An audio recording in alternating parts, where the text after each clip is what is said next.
الحمد لله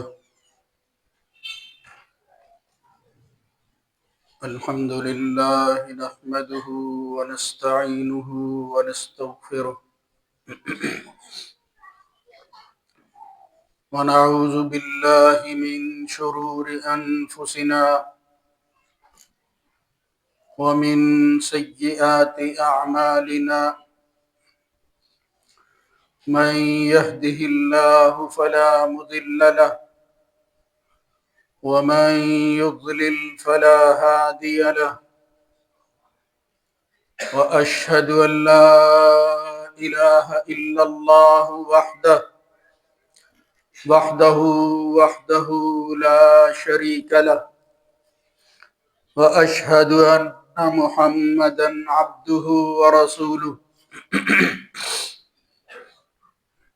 اللهم صل على محمد وعلى آل محمد كما صليت على إبراهيم وعلى آل إبراهيم إنك حميد مجيد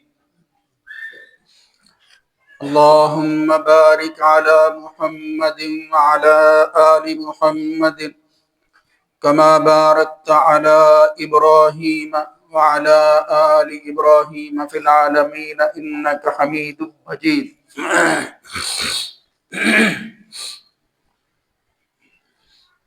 أما بعد فإن خير الحديث كتاب الله وخير الهدى هدى محمد صلى الله عليه وآله وسلم وشر الأمور محدثاتها وكل محدثة بدعة وكل بدعة ضلالة وكل ضلالة في النار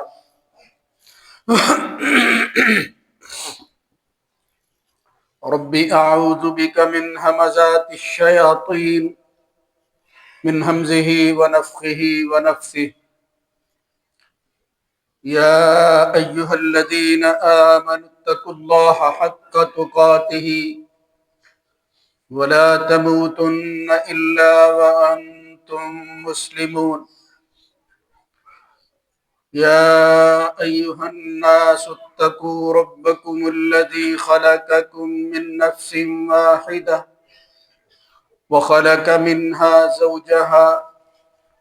وبث منهما رجالا كثيرا ونساء واتقوا الله الذي تساءلون به والأرحام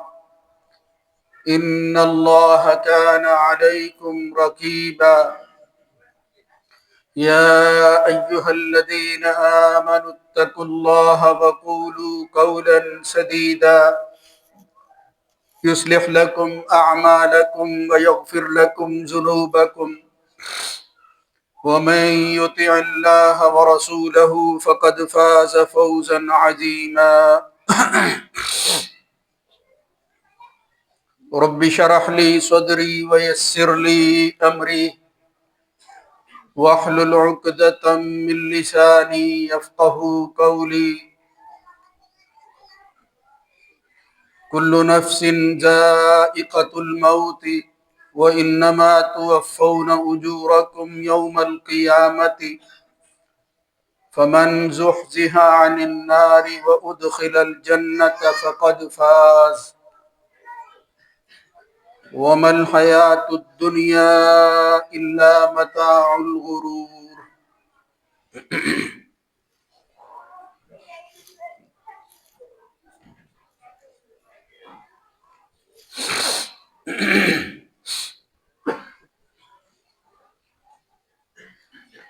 ہر جان موت کا ذائقہ چکھنے والی ہے اور بلا شبہ قیامت کے دن تمہارے اجر تمہیں پورے پورے دیے جائیں گے۔ بس جو شخص جہنم سے یا آگ سے بچ گیا یا بچا لیا گیا اور جنت میں داخل کر دیا گیا وہ کامیاب ہو گیا، اور یہ دنیا کی زندگی تو دھوکے کا سامان ہے۔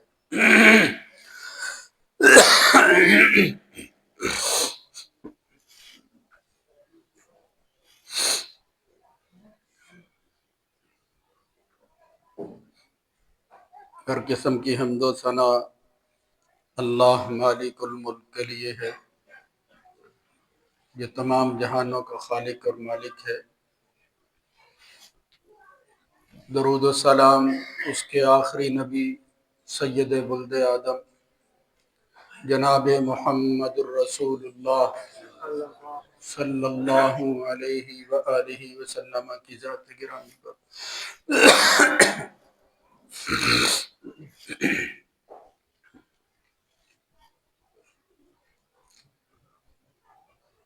یہ کائنات اللہ رب العزت کی تخلیق ہے۔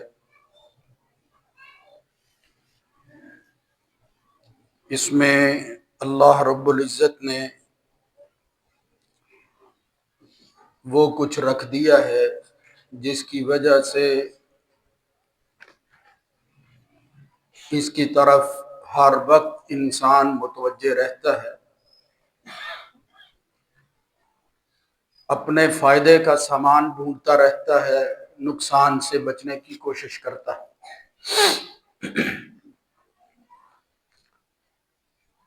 یہ فائدے اور نقصان کا اختیار اللہ تعالیٰ نے انسان کو دے کر اس دنیا میں بھیجا ہے، اور یہی اس کا فیصلہ ہے کہ ان دونوں میں سے اس اختیار کے ساتھ وہ کس کا انتخاب کرتا ہے۔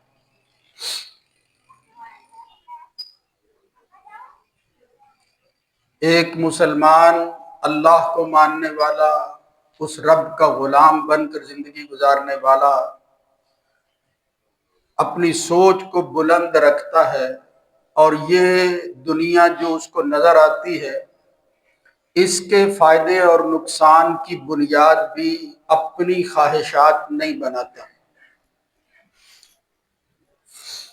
بلکہ اس فیصلے میں بھی اختیار ملنے کے باوجود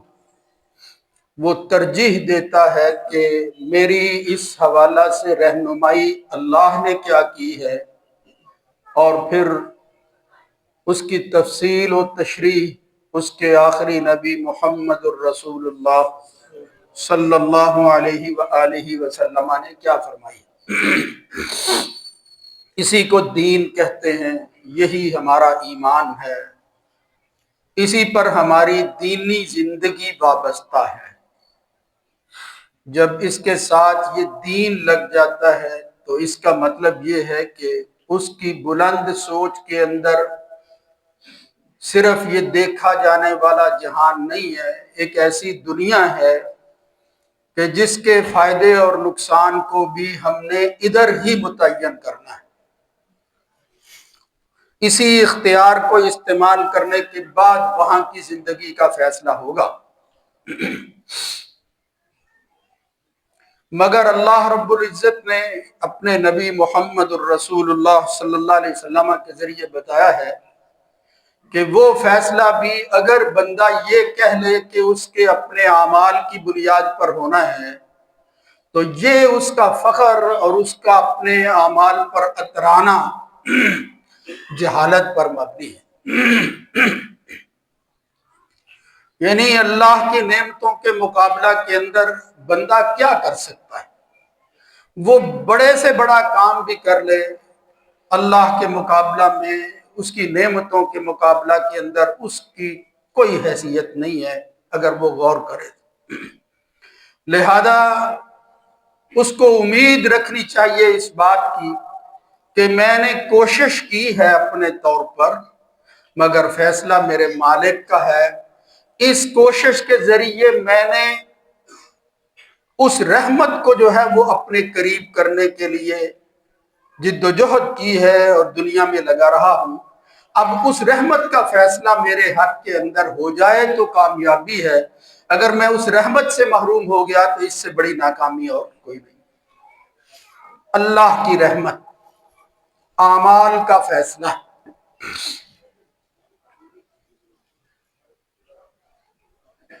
مگر اللہ تعالیٰ انسان کے شوق کو بڑھانے کے لیے اور ڈرائی جانے والی چیزوں سے بچنے کے لیے مختلف طرح کی باتیں، واقعات، انداز فکر وہ انسان کو جو ہے وہ دیتا ہے اور اس کے سامنے رکھتا ہے۔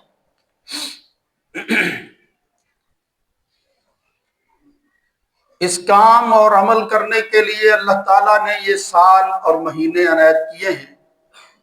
پھر یہی ہفتے اور دن بنتے ہیں، یا ترتیب الٹ دیں تو دنوں سے سالوں تک ہم پہنچتے ہیں۔ اس سارے سال کے اندر ایک مہینہ اللہ تعالیٰ نے ایسا عنایت کیا ہے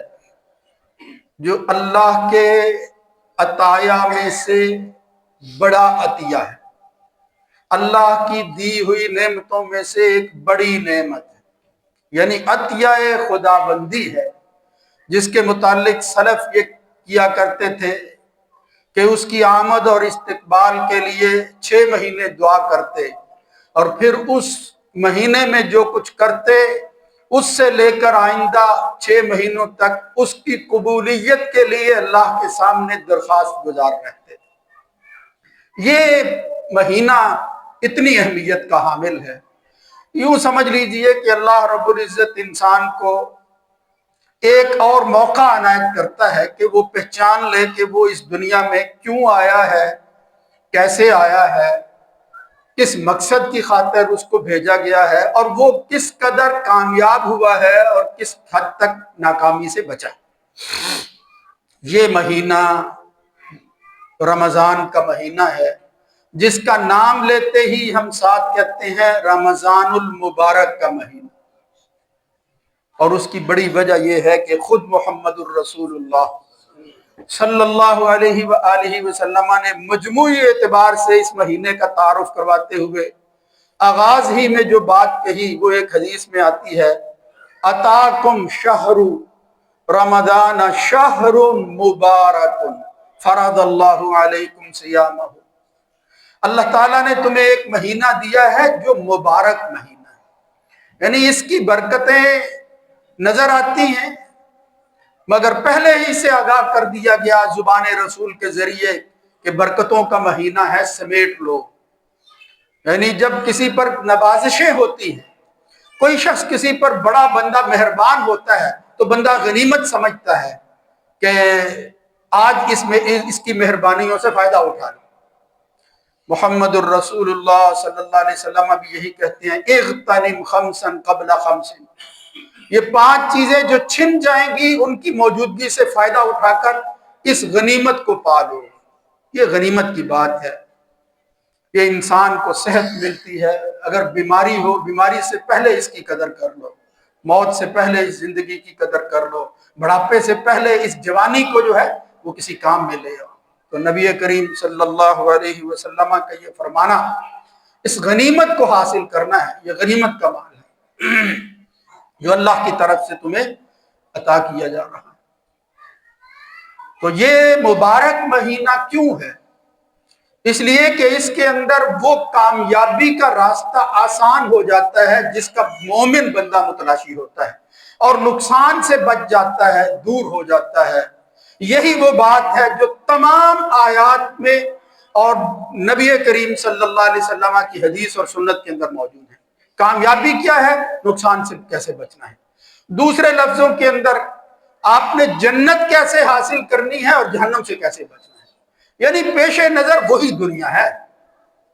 اس دنیا کے اندر تو اس جہان میں ملنا ہی ہے، جو مقدر میں ہے وہ ملنا ہے۔ کوئی بندہ جتنی بھی کوشش کر لے مقدر کو وہ جو ہے وہ پچھاڑ نہیں سکتا، اس کا مقابلہ نہیں کر سکتا۔ اس کا یہ مطلب نہیں کہ کوشش نہ کرے، محنت کرے، کوشش کرے، اسی کے اندر اللہ تعالیٰ وہ چیز جس کو میں برکت کہہ رہا ہوں رکھ دیتا ہے۔ چیز بظاہر تھوڑی نظر آتی ہے مگر اس کے استعمال میں اللہ کی رحمت شامل ہو جاتی ہے، وہ ختم ہونے کا نام نہیں لیتی۔ تو یہ برکتوں سے بھرا ہوا مہینہ ہے، اس کی برکتوں کے تذکرے محمد الرسول اللہ صلی اللہ علیہ وسلم نے جو بیان فرمائے ہیں وہ آخرت ہی کے حوالے سے۔ فرمایا اذا کان اول لیلۃ من رمضان، جب رمضان کے مہینے کی پہلی رات شروع ہوتی ہے، ابھی روزہ نہیں رکھا، صرف چاند نظر آیا، اول لیلۃ من رمضان صفدت الشیاطین ومردت الجن، پہلا کام اللہ کیا کرتا ہے کہ اس انسان کے دشمن کو بند کر دیتا ہے۔ یعنی وہ چیز جو رکاوٹ بنتی ہے، جو مقابل کی قوت ہے، سفیدت الشیاطین، اللہ تعالیٰ ان کو جکڑ دیتا ہے، اپنی حد سے آگے نہیں بڑھتے وہ اس مہینے کے اندر۔ اور پھر جو سرکش ہوتے ہیں ان کو تو اللہ تعالیٰ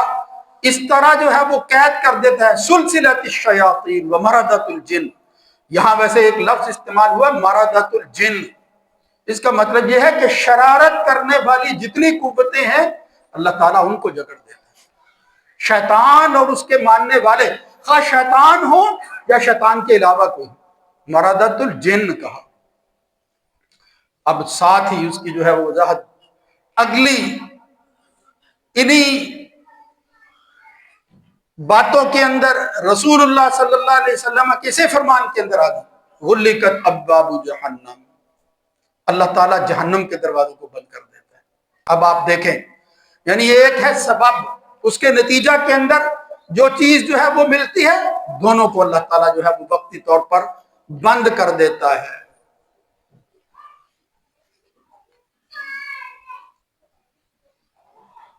رسول اللہ صلی اللہ علیہ وسلم نے مجموعی اعتبار سے فرمایا وَتُغَلُّ فِيهِ مَرَدَةُ الشَّيَاطِينِ فِيهِ لَيْلَةٌ خَيْرٌ مِّنْ أَلْفِ شَهْرٍ مَنْ حُرِمَ خَيْرَهَا فَقَدْ حُرِمَ۔ اس کے اندر اللہ رب العزت جو ہے وہ پھر راتیں ایسی عنایت کرتا ہے جس میں خیر ہی خیر ہوتی ہے، جو شخص اس سے محروم ہو جاتا ہے پھر وہ محرومی ہی کی زندگی گزارتا ہے۔ اب اس کی تفصیل، یہ تو مسائل کی بات ہے کہ شیطان بند ہو جاتے ہیں، سرکشوں کو جو ہے وہ جکڑ لیا جاتا ہے، برائیاں پھر وہی رہتی ہیں، تو یہ حقیقت نہیں ہے، برائیاں وہ نہیں رہتی، برائیاں موجود ہیں۔ برا آدمی اگر وہ شیطان کے جکڑنے کے باوجود اپنی ان برائیوں کو بھولتا نہیں ہے تو پھر اس کے لیے محرومی ہی محرومی، ورنہ اللہ رب العزت نے خیر کے دروازے کھول دیے۔ فتحت ابواب السماء، جہاں کہیں بھی یہ بات آتی ہے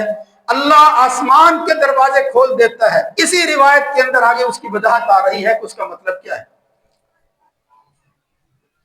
قرآن مجید میں کہیں فرمایا ان الذین کذبوا بآیاتنا واستکبروا عنہا لا تفتح لهم ابواب السماء، جو میری آیات کو جھٹلا کر تکبر کی زندگی گزار کے لاپرواہ ہو کر میرے پاس آئے، اللہ فرماتا ہے جنت تو ابھی دور کی بات ہے، لا تفتح لهم ابواب السماء، ان کے لیے اوپر جانے کے لیے آسمان کے دروازے بھی بند کر دیے جاتے ہیں، وہ بھی نہیں کھولے جاتے، یہیں رہو،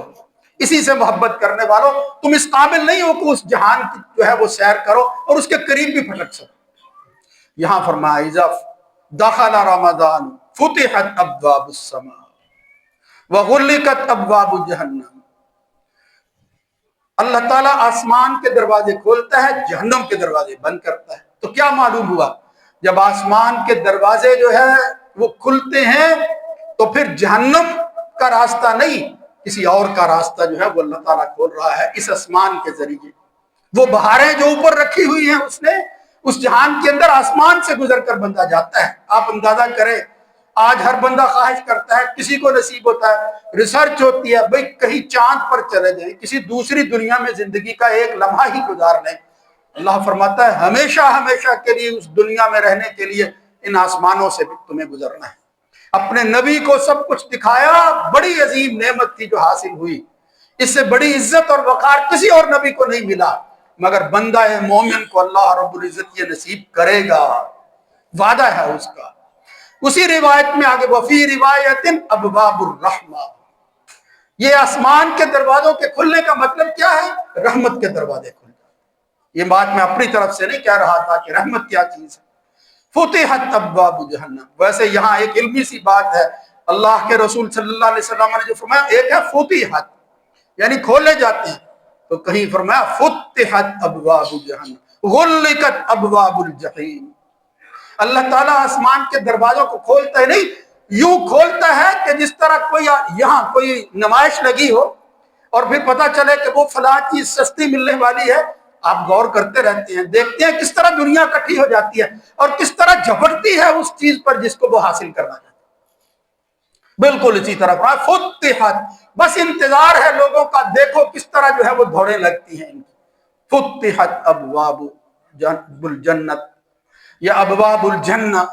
وغلقت ابواب جہنم، بند کر دیتا ہے اللہ تعالیٰ، جکڑ دیتا ہے جس طرح، اسی طرح زور کے ساتھ تالے لگ جاتے ہیں جہنم کو، اور جنت کے دروازے جو ہے وہ اللہ تعالیٰ وہ کھولتا رہتا ہے۔ کہیں فرمایا محمد الرسول اللہ صلی اللہ علیہ وسلم نے کہ انسان اس دنیا کے اندر کام کرتا ہے، اللہ تعالیٰ اجر دیتا رہتا ہے، لیکن اس اجر کے اندر اتنا اضافہ اگر کسی مہینے میں ہوتا ہے، سب سے زیادہ اضافہ تو وہ رمضان کا مہینہ ہوتا ہے۔ ایک ایک عمل 700 گنا تک بڑھ جاتا ہے۔ کل عمل ابن آدم یضاعف الحسنۃ بعشر امثالها الى 700 ضعف۔ قال اللہ تعالی الا الصوم لی، اس میں ابھی یہ روزہ نہیں ہے، وانا اجزی بھی، آگے آ رہا ہے یدع شہوتہ من اجلی، یدع شہوتہ وطعامہ من اجلی، کھانا تو چھوڑتا ہی ہے، باقی شہوات کو بھی میری خاطر چھوڑتا ہے۔ یعنی بندہ مومن کو یہ یاد ہے، دوسری روایت میں آتا ہے جب بھٹکا ہوا کوئی دوبارہ اسی راہ پر آتا ہے، اللہ رب العزت اس کے آنے پر اس کو اس لیے معاف کر دیتا ہے کہ اب یہ اپنی جو ہے وہ بہتر زندگی گزارنے کے لیے جو عہد کر رہا ہے، تجدید کے وقت بھی کسی اور دروازے پر جانے کی بجائے اس نے میرے ہی دروازے کا رخ کیا ہے۔ یہ بھٹکا ہوا راہی اگر لوٹا ہے تو میری ہی طرف لوٹا ہے، اللہ فرماتا ہے اس کے آنے سے ہی میں اس کے پہلے گناہ معاف فرما دیتا ہوں۔ یہ عنایتیں دیکھو اللہ۔ یدع طعامہ وشہوتہ وطعامہ من اجل للصائم فرحتان، فرحت عند فطرہ فرحت عند لقاء ربہ، ایک خوشی اس کو یہاں نصیب ہوتی ہے جب وہ افطار کرتا ہے، ساتھ ہی فرمایا دوسری خوشی اور کسی خوشی اس کے ساتھ جو ہے وہ موازنہ نہیں کیا گیا، وہ اللہ کی ملاقات کی خوشی ہے جب بندہ اللہ سے ملے گا۔ وَلَا خُلُوفُ فَمِ الصَّائِمِ أَطْيَبُ عِندَ اللَّهِ مِن رِّيحِ الْمِسْكِ، فیصلے دیکھو اللہ تعالیٰ کے، اس بھوک کی وجہ سے اللہ کی خاطر جو بھوک برداشت کرتا ہے بندہ، اس کے منہ سے بو آتی ہے، مگر اللہ کے ہاں وہ بو کیا ہے؟ وہ بو، وہ بدبو جسے کہتے ہیں۔ وَلَا خَلُوفُ فَمِ الصَّائِمِ أَطْيَبُ عِندَ اللَّهِ، وہ اللہ کے ہاں طیب نہیں اطیب ہے، اس سے خوبصورت جو ہے وہ خوشبو کوئی اور نہیں ہو سکتی جس کو ہم بو کہتے ہیں، اس بدبو کو اللہ کہتا ہے اطیب عند اللہ من ریح المسک، اور پھر اسی خوشبو کی جو ہے اس طیب ہونے کی مزید وضاحت یہ فرمائی کہ وہ خوشبو کس طرح کی ہے، وہ مسک کستوری کی خوشبو ہوتی ہے جو اس بندہ کے منہ سے آ رہی ہے۔ میرے بھائیوں یہ کوئی معمولی بات تھوڑی ہے، اس میں پہلا انسان عمل کرتا ہے اللہ کی خاطر بھوک اور برداشت جو ہے وہ پیاس کو برداشت کرتا ہے۔ رمضان نام ہی اس چیز کا ہے، شدت پیاس، جب آدمی کو یہ لاحق ہو جاتی ہے پھر بھی وہ پانی کے قریب نہیں جاتا، کیوں؟ یہ اس کے ذہن میں ہوتا ہے کہ میں نے جس کی خاطر یہ کام کیا ہے وہ تنہائیوں کے اندر بھی میرے ساتھ موجود ہے، وہ کہیں الگ نہیں ہوا میرے سے۔ تو یہ بڑی فضیلت روزے کا ہونا۔ دوسری بات قرآن مجید نے بیان فرمائی، محمد الرسول اللہ صلی اللہ علیہ وسلم نے بیان فرمائی، کیا ہے؟ اللہ رب العزت نے یہ جو مہینہ عنایت کیا ہے، انزلت فی اول لیلۃ صحف ابراہیم، انزلت صحف ابراہیم من اول لیلۃ رمضان،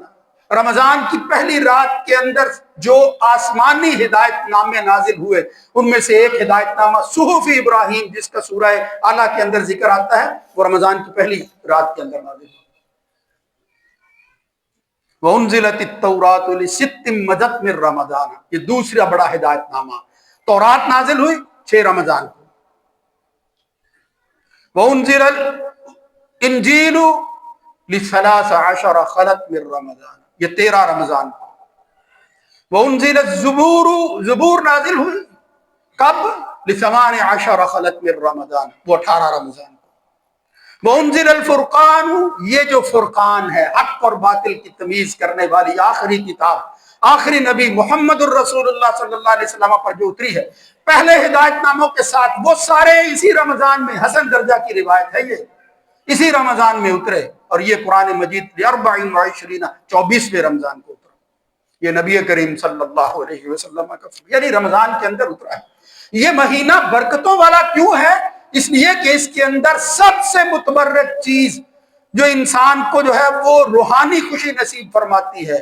جو برکتوں کو سمیٹ لینے والی ہے،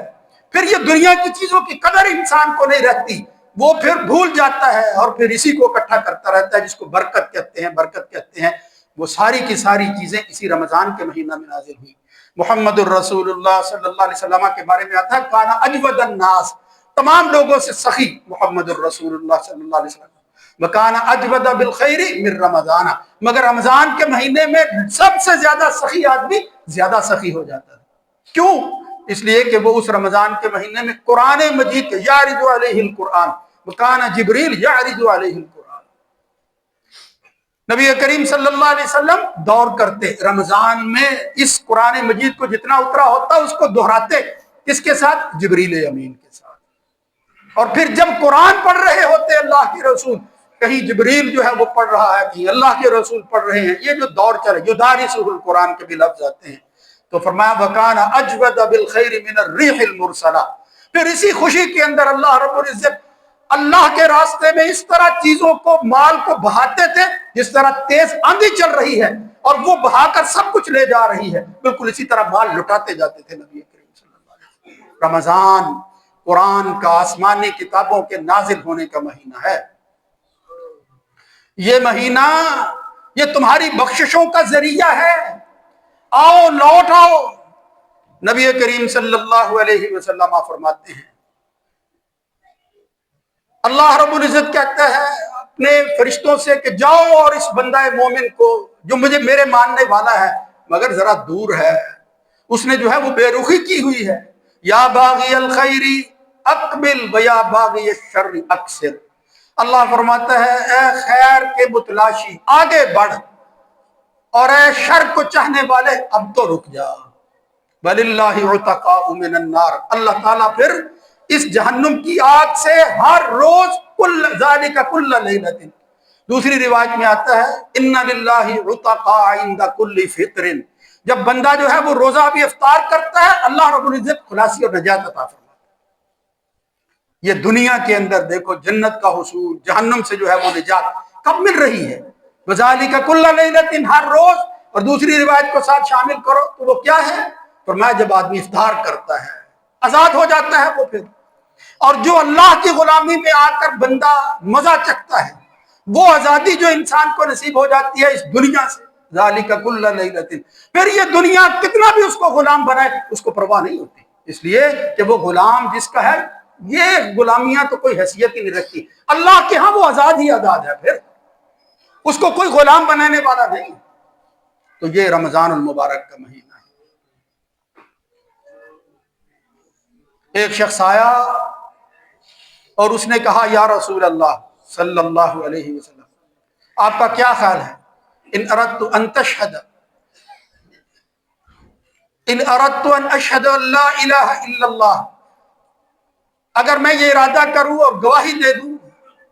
کہ اللہ کے علاوہ کوئی معبود نہیں ہے، وَأَنَّكَ رَسُولُ اللَّهِ، تو اللہ کا رسول ہے، وَصَلَّيْتُ الصَّلَوَاتِ الْخَمْسِ، 5 نمازیں پڑھتا ہوں، وَأَدَّيْتُ الزَّكَاةَ، زکوٰۃ ادا کرتا ہوں، لیکن ساتھ ہی کیا کہا؟ فرمایا وَصُمْتُ رَمَضَانَ وَقُمْتُ قِيَامَهُ، رمضان کے روزے رکھنے کے ساتھ قیام کر لیتا ہوں، خاص طور پر جو اللہ نے اپنے نبی سے کہا یا ایھا المزمل قم اللیل الا قلیلا ومن اللیل فتہجد بہ نافلۃ لک، روزہ رکھتا ہے پھر رات کو بالخصوص، حالانکہ یہ تہجد سارا سال ہوتی ہے مگر اس تہجد کو عام کر دیا، بڑھا دیا، من کان مع الامام حتی ینصرف کتب له قیام لیلۃ،